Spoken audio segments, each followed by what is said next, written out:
ইসলাম ধর্ম থাকবে না, ইসলাম ধর্ম টিকবে না। ইমরান বিন বশির, আবদুল্লাহ আল মাসুদ আর কথিত আহলে কোরআনদের রেজু, এই তিনজন ব্যক্তি এমনভাবে ফেসবুক ইউটিউবে কাজ চালিয়ে যাচ্ছে, বারবার আমার মনে হচ্ছে ইসলাম ধর্ম এই বুঝি মিটে যাচ্ছে, এই বুঝি পৃথিবীর মানচিত্র থেকে মুছে যাচ্ছে।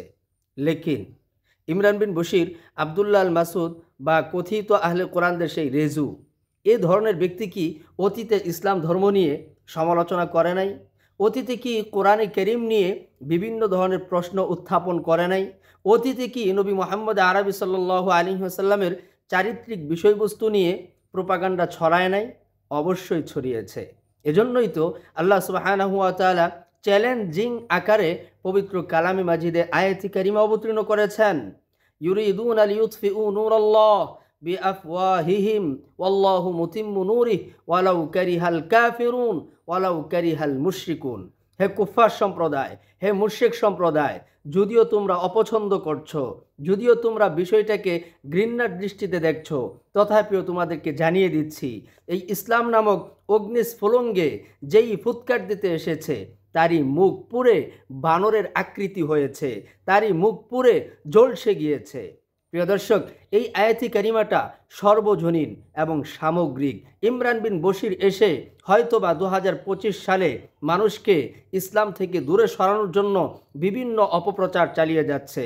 কখনো বলছে ইসলাম নারীকে ঠকিয়েছে, কখনো বলছে ইসলাম পুরুষকে বেশি দিয়েছে, কখনো বলছে মারিয়া কিপ্তিয়া রাদিয়াল্লাহু তাআলা আনহার সাথে নবী মুহাম্মদ আরবি উল্টাপাল্টা কাজ করেছে, কখনো বলছে হযরত আয়েশা রাদিয়াল্লাহু তাআলা আনহাকে 6 বছর বয়সে বিয়ে করা এটি অনৈতিক, ইত্যাদি ইত্যাদি প্রোপাগান্ডা ছড়িয়ে আদৌ কি ইসলামের বাতিকে, ইসলামের অগ্নিস্ফুলঙ্গকে নিভিয়ে দিতে পারবে? অসম্ভব। যারা অতীত জীবনে এসেছিল তারা যেরকমভাবে হেরেছে, ইসলাম বিজয়ী ছিল, বিজয়ী আছে, বিজয়ী থাকবে। বারংবার এই বিষয়টি বিশ্ব ভূমণ্ডলের প্রতিটি মানুষের, প্রতিটি সদস্যের কাছে সুস্পষ্ট হয়েছে। প্রিয় দর্শক, তাই ইমরান বিন বশির আর আবদুল্লাহ আল মাসুদেরা বর্তমান সময়ে এই 2-4টা কথাবার্তা বলে প্রোপাগান্ডা ছড়িয়ে শুধুমাত্র টাকাই ইনকাম করছে, মানুষকে সংশয়ে নিমজ্জিত করার চেষ্টা চালাচ্ছে। লেকিন আদৌ তারা কি সফলকাম হতে পারবে? অসম্ভব। আল্লাহ তো বলেই দিয়েছেন, ইন্না নাহনু নাযালনা যিকরা ওয়া ইন্না লাহু লাহাফিজুন। আমি যিকিরকে অবতীর্ণ করেছি, আমি স্বয়ং এর জিম্মাদারি নিয়েছি।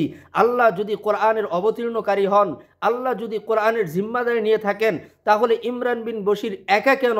শত শত লাখ লাখ কোটি কোটি ইমরান বিন বশির যদি পৃথিবীর আনাচে কানাচে বিভিন্ন ভাষায়, বিভিন্ন ভঙ্গিতে, বিভিন্ন আঙ্গিকে অপপ্রচার চালায়, তথাপিও দিন ইসলাম যেমনটা ছিল তেমনটাই থাকবে ইনশাআল্লাহ। হেরে যাবে ইমরান বিন বশিরেরা, বিজয়ী হবে সবসময় ইসলাম। প্রিয় দর্শক, বর্তমান সময়ে দুটি দল ইসলামকে বিশ্ব মানচিত্র থেকে মুছে ফেলার স্বপ্ন দেখছে। নাম্বার 1, ইমরান বিন বশিররা, যারা হিন্দুদেরকে সমর্থন করে থাকে, যারা ইসরায়েলকে সমর্থন করে থাকে, যারা সবসময় উগ্রতা, সন্ত্রাসিতাকে পছন্দ করে থাকে। আর তাই তো কিছুদিন পূর্বেও ইসরায়েলকে নিয়ে প্রশংসাময়ী ভিডিও আপলোড করেছে এই ইমরান বিন বশিরেরা। প্রিয় দর্শক, এই ইমরান বিন বশিররা চাচ্ছে ইসলাম নামক বাতিটিকে নিভিয়ে দেয়া।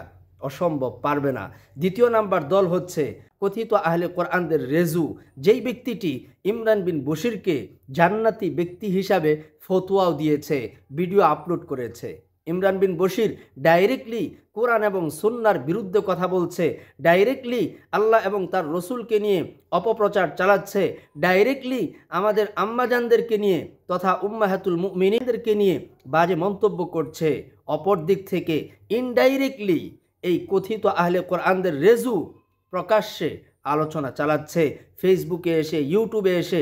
লেকিন আমি আগের মতোই বলছি, ইমরান বিন বশির আর কথিত আহলে কোরআনদের রেজু, এরা কখনোই ইসলামের বাতিঘরকে নিভিয়ে দিতে পারবে না। বরং নিভাতে যতবার আসবে ততবারই আল্লাহ সুবহানাহু ওয়া তাআলা তাদের মুখকে ঝলসে দিবেন, ঝলসে দিয়েছেন। আজ বর্তমান সময়ে এই ইমরানেরা বাংলাদেশে থাকতে পারে নাই, বাংলাদেশ থেকে পালিয়ে বহিরাগত রাষ্ট্রে যেতে তারা বাধ্য হয়েছে। আজকে এই পর্যন্তই। ভালো থাকুন, সুস্থ থাকুন। আসসালামু আলাইকুম ওয়া রাহমাতুল্লাহ।